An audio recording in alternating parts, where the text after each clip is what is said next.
どうだ、ティーチ。いや、黒ひげ。せや、男前が上がったな、赤髪。似合ってるぜ、そのキス。Hey, my dear pirates, and in today's video we're going to address one of the biggest theories in the One Piece universe, which is about the mark, that huge scar on Shanks' face. How was Blackbeard able to accomplish such a feat?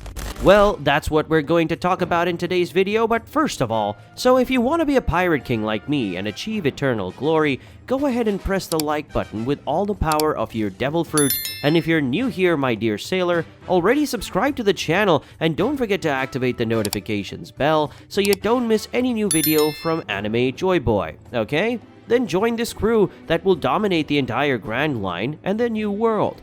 Now without further ado, let's get to this epic video. And well, my dear pirates, the scar and marks that we gather in the course of life are clear proof of our struggles and difficulties to continue living and believing in a world, in a life, in a better society. Whether these scars are physical or emotional, and in One Piece, this would be no different.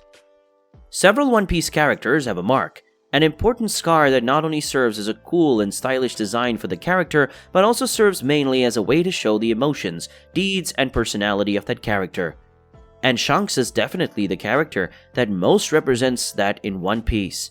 To understand this very well, we have to go back to the beginning of the work, and we also have to analyze the character's conception and its importance for this One Piece universe. Because yes, many don't know, but Shanks' beginning would be little different of how we know. Allow me to explain better, my dear sailor. As we know, Shanks is one of the most popular characters in One Piece, even though he barely appeared in his work. The character was introduced at the very beginning of the novel during flashback to Luffy's childhood. During this flashback, we learn that Shanks lost an arm saving Luffy from an attack by a Sea King. Shanks is responsible for lighting the flame of Luffy's determination and remains a very important character of the work to this day. However, many fans do not know the real reason why this character lost his arm. It turns out that originally, the editor of Ichiro Oda, author of One Piece, hadn't found Shanks interesting enough. He found the character boring, and the manga's story didn't seem very interesting to him.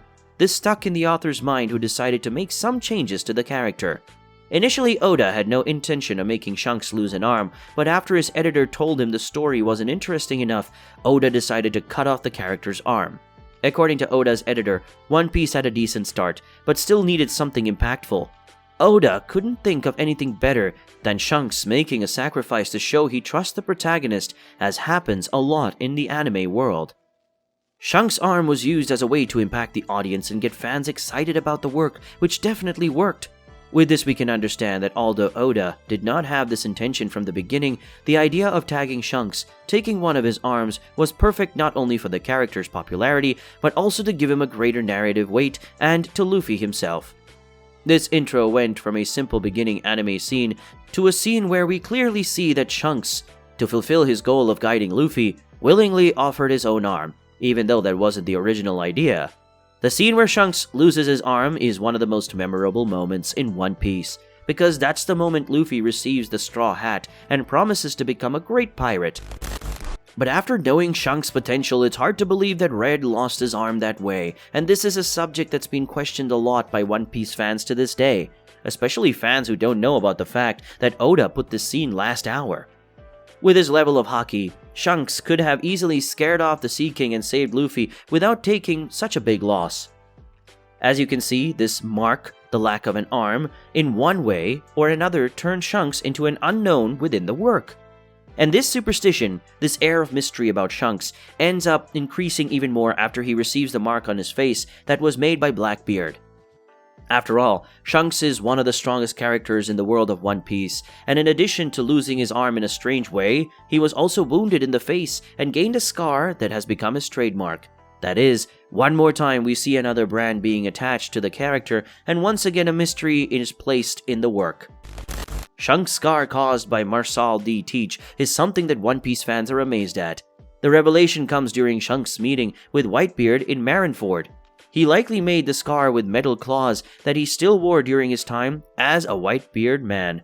Shanks has always tried to warn the Whitebeard pirates about how dangerous Blackbeard is, apart from saying that he was never careless against Blackbeard.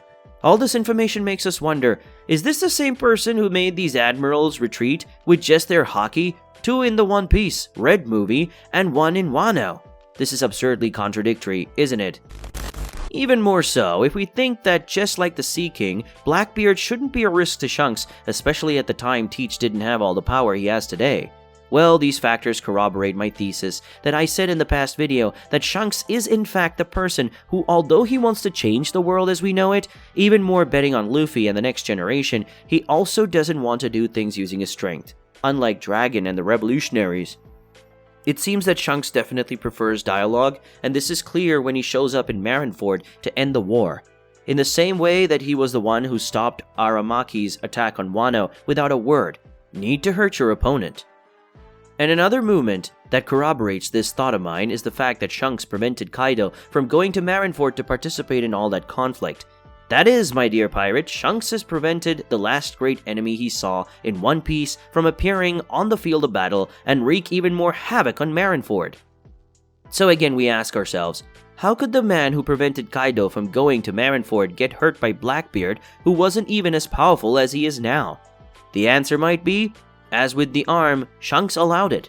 Maybe he was hoping that Teach would change. After all, they both had a connection because of Roger and Edward Newgate and their crews. But after seeing that Blackbeard had consumed the Yami Yami no Mi, perhaps Shanks, knowing that the fruit he stole from the world government was more special than a simple rubber fruit, currently being revealed to be the Hito Hito no Mi, Shanks then decided to pass the legacy on to Luffy, even if in an unintentional way.